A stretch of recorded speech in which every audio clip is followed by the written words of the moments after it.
Tel épris qui croyait prendre. Voilà quel pourrait être le titre du récit évangélique que propose saint Marc aujourd'hui.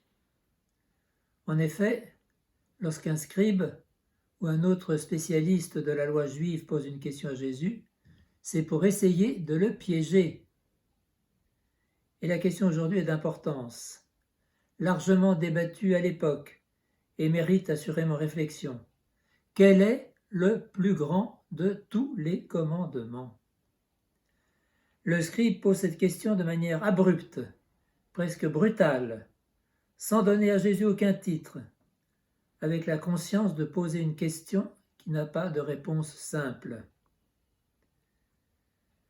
Mais Jésus, comme à l'habitude, ne se laisse pas piéger et démontre sa parfaite connaissance de l'Écriture. On pourrait dire qu'il est un rabbin accompli, en allant à l'essentiel et en citant la profession de foi du judaïsme, qui commence, nous le savons, par cette proclamation « Écoute, Israël ». Mais il ne s'en contente pas. À la citation du Deutéronome, il ajoute un texte tiré du Lévitique « Tu aimeras ton prochain comme toi-même ».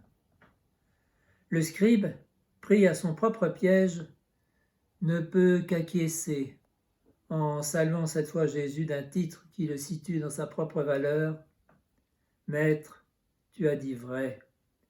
Et il ne peut que reprendre le texte cité par Jésus, en ajoutant toutefois, pour faire bonne mesure, une allusion au livre d'Osée, concernant le peu de valeur des holocaustes et des sacrifices rituels.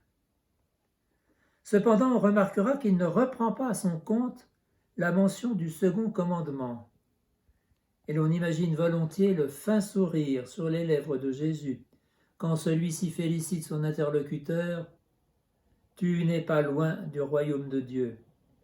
Sous-entendu, tu ne l'as pas encore complètement découvert. Il y a encore du chemin à parcourir.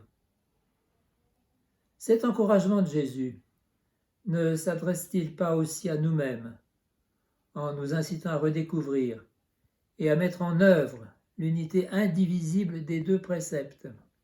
Les deux s'appellent l'un l'autre et en réalité ne font qu'un.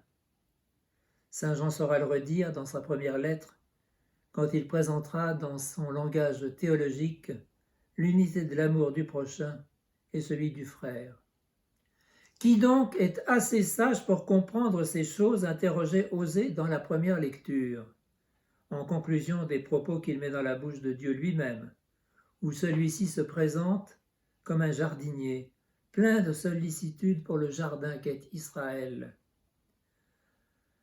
Saurons-nous nous laisser travailler et cultiver par Dieu, qui veut prendre soin de nous, quelles que soient les apparences? Gardons confiance dans l'amour infini de notre Dieu. N'essayons pas de tenter le Christ. Laissons-nous guider par lui. Amen.